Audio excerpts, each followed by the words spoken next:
নমস্কার বন্ধুরা, আমার আগের ভিডিওটিতে আমি প্রজাতন্ত্র দিবস সম্বন্ধে বিস্তারে আলোচনা করেছি। আজ আমি আপনাদের বলবো কেন 2 মাস পরে সংবিধান চালু হয়েছিল। দেখুন, 1947 সালে 15ই আগস্ট আমাদের দেশ স্বাধীন হয়ে গিয়েছিল, অর্থাৎ ইংরেজদের থেকে আমরা স্বাধীনতা পেয়েছিলাম। স্বাধীন তো আমরা হয়ে গেছিলাম, কিন্তু আমাদের ওপর কে শাসন করবে সেটা ঠিক হয়নি।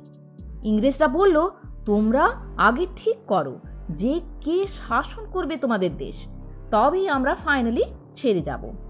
তখনই আমরা যাব যখন তোমরা সংবিধান বানাবে। তখনই 1946 থেকে 1949-এর মধ্যে সংবিধান তৈরির প্রস্তুতি শুরু হয়, যা শেষ পর্যন্ত 1949 সালে 26শে নভেম্বর তৈরি হয়। তাই 26শে নভেম্বর তারিখটিকে সংবিধান দিবস বলা হয়। কিন্তু সংবিধান যতক্ষণ না চালু হবে ততক্ষণ আমরা কিভাবে বলবো আমাদের উপর কার শাসন চলবে? তাহলে স্বাধীন তো হলাম, সংবিধানও তৈরি হলো, কিন্তু সংবিধান চালু হওয়া না পর্যন্ত আমরা বলতে পারবো না যে আমাদেরকে কে শাসন করবে। এখন কিসের শাসন? সংবিধান। নিচ থেকে ওপর অবধি আমরা সংবিধানের আন্ডারেই কাজ করি। যেমন প্রধানমন্ত্রী থেকে শুরু করে সুপ্রিম কোর্ট, রাষ্ট্রপতি সবাই সংবিধানের আন্ডারেই কাজ করে। তো সংবিধান তৈরি হয়ে গিয়েছিল, কিন্তু তখন চালু হয়নি। এটাকে 2 মাস পর চালু করা হলো। 1949 26শে নভেম্বর থেকে 2 মাস যোগ করলেই আসে 1950 সালের 26শে জানুয়ারি। এই দিনটিই চালু হয় সংবিধান। একেই রিপাবলিক ডে বা প্রজাতন্ত্র দিবস বলি। অর্থাৎ ভারত একটি গণতান্ত্রিক দেশে পরিণত হয়। রিপাবলিক শব্দের অর্থ হলো রাষ্ট্রপতি কোনো বংশ পরম্পরা হওয়া চলবে না, তাকে নির্বাচন করে সিলেক্ট করতে হবে। প্রধানমন্ত্রীকেও তাই নির্বাচিত হয়ে আসতে হবে। এরপর আসবো ইতিহাসে। 1946 সালে 389 ক্যাবিনেট সদস্য মিলে এই সংবিধান গঠন করা হয়। কারণ তখন ছিল অখণ্ড ভারত, না বাংলাদেশ না পাকিস্তান, কেউই আলাদা হয়নি।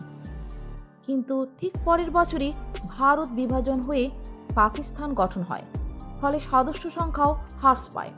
কারণ যারা পাকিস্তানের দিক থেকে নির্বাচিত হয়ে এসেছিল তারা পাকিস্তানে ফিরে গিয়েছিল। যেমন লিয়াকত আলী খানের নাম তো আপনারা শুনেইছেন। 1947 সালে দেশ যখন বিভাজন হয়েছিল 299 সদস্য বেঁচে ছিল।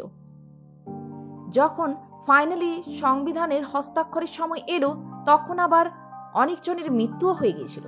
লাস্ট পর্যন্ত 284 জন ছিলেন, তাদের মধ্যে 15 জন মহিলা। সংবিধান বানানোর জন্য আলাদা আলাদা কমিটি গঠন করা হয়েছিল, তাদের আলাদা আলাদা দায়িত্বও ছিল। যেমন ad hoc committee, states committee, steering committee, union powers committee. এইভাবে 13টি কমিটি গঠিত হয়েছিল। সবার সহমতে এই সংবিধান পাশ হতো। এই সমিতির সবচেয়ে প্রমুখ সমিতিকে বলা হতো ড্রাফটিং কমিটি। এই ড্রাফটিং কমিটির চেয়ারম্যান ছিলেন ডক্টর ভীমরাও আম্বেদকর। এ কারণেই তাকে ফাদার অব কনস্টিটিউশন বলা হয়। অস্থায়ীভাবে রাজেন্দ্র প্রসাদ ছিলেন সংবিধান সভার অধ্যক্ষ। এই সংবিধান সভার উপদেষ্টা ছিলেন বি.এন. রাও। এইভাবে সংবিধান তৈরি হতে 3 বছর লেগে গিয়েছিল। সেই সময়ে সংবিধানে 22টা ভাগ, এখন যেটা আছে 25টা। অনুচ্ছেদ ছিল 395টা, যা এখন 448 হয়েছে। শিডিউল ছিল 8টা, যা এখন 12টা হয়েছে। এত পরিশ্রম ও কঠোর প্রচেষ্টার ফলে সংবিধান বানানো হয়েছিল, যা পৃথিবীর সবচেয়ে বড় লিখিত সংবিধানে পরিণত হয়েছে। এই লিখিত সংবিধান লেখা রেডি হয়েছিল 26শে নভেম্বর 1949 সালে। এই দিন আমরা যেটা মানাই সংবিধান দিবস হিসেবে, কিন্তু এটা কার্যকরী হয় 1950 সালের 26শে জানুয়ারি। এখন আমি আলোচনা করব কেন 2 মাস দেরিতে সংবিধান কার্যকর হয়েছিল। কংগ্রেসের সবসময় অধিবেশন হতো। কংগ্রেস এরকম যখন লাহোর অধিবেশন চলছিল ডিসেম্বর 1929, তার অধ্যক্ষ ছিলেন পণ্ডিত জওহরলাল নেহেরু। তিনি বললেন, এখন থেকে আমরা আর ইংরেজদের কাছে মাথা নত করব না, আমাদের সম্পূর্ণ স্বাধীনতা চাই, সব ভারতীয়কে জেগে উঠতে হবে। 1930 সালের শেষ সানডেতে আমরা তিরঙ্গা ঝান্ডা উঠে দেব আমাদের ভারতের মাটিতে, তাতে ইংরেজরা আমাদের স্বাধীনতা দিক বা না দিক। সেই দিনটা ছিল 26শে জানুয়ারি। 1930 সালের 26শে জানুয়ারি দিনটিকে বলা হয় মিনি স্বাধীনতা দিবস। তাই সেদিন থেকে আমরা এই দিনটিকে স্বাধীনতা দিবস হিসেবে পালন করতাম। তিনি বলেছিলেন, প্রতি বছর এটাকে মানানো হবে স্বাধীনতা দিবস হিসেবে। এইভাবে 1930 থেকে 1949 সাল অবধি 26শে জানুয়ারি তারিখটিকেই আমরা স্বাধীনতা দিবস হিসেবে পালন করতাম। 1947 সালে যখন আমাদের দেশ স্বাধীন হয়ে গিয়েছিল, সেই বছরেও এবং তার পরের বছরেও আমরা 26শে জানুয়ারি দিনটিকেই স্বাধীনতা দিন হিসেবে পালন করেছিলাম।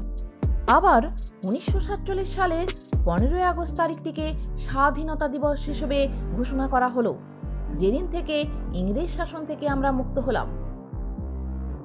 কিন্তু সমস্যা দাঁড়ালো একটা, কারণ প্রায় 20 বছর আগে থেকে অর্থাৎ 1930 সাল থেকে আমরা 26শে জানুয়ারি তারিখটিকে স্বাধীনতা দিবস হিসেবে পালন করে থাকি। এদিকে এই বছরই 1949 সালে 26শে নভেম্বর সংবিধান তৈরি হয়ে গিয়েছিল। তাই সকলে মিলে ঠিক করা হলো যে 26শে জানুয়ারি তারিখটির মাহাত্ম্য বজায় রাখার জন্য 2 মাস অপেক্ষা করে 26শে জানুয়ারি তারিখ থেকে সংবিধান চালু করবে। তাই 26শে নভেম্বর সংবিধান তৈরি হওয়া সত্ত্বেও 1950 সালে 26শে জানুয়ারি থেকে সংবিধান চালু হয় এবং সেই দিন থেকেই 26শে জানুয়ারি তারিখটিকে আমরা স্বাধীনতা দিবস না বলে প্রজাতন্ত্র দিবস হিসেবে পালন করে থাকি। ধন্যবাদ।